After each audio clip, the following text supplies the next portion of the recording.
Chris. No poď.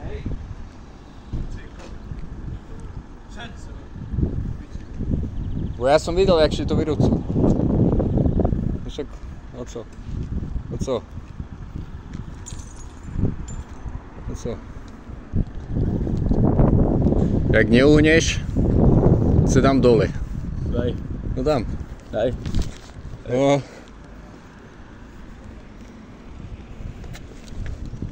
Co robíš?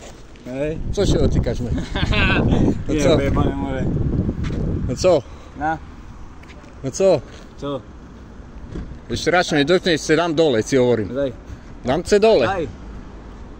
Ale Daj. skončíš na policii. Daj chuju. Mám se jazd dole? A ty mě? Ja se dám dole.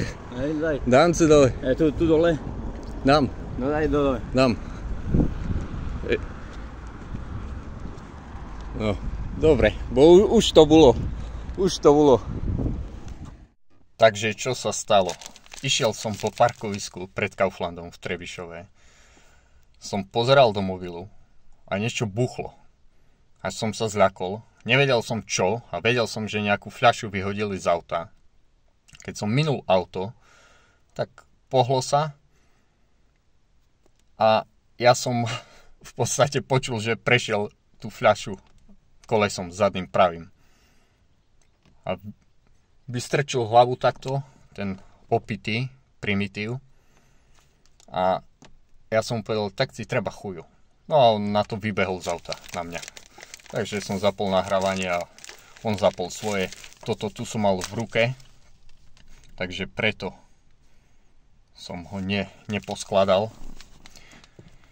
Ale ja som ustupoval a on stále išiel za mnou ešte aj tak do mňa ako drgol.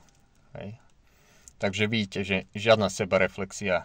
Mladý primitív nevie jednoducho odhadnúť, že má 70 kg, by som ho tam poskladal. Akože bez problému. Vidíte, o to by mala sa starať mestská polícia, lebo permanentne sú tam fľaše rozbité pred tým parkoviskom.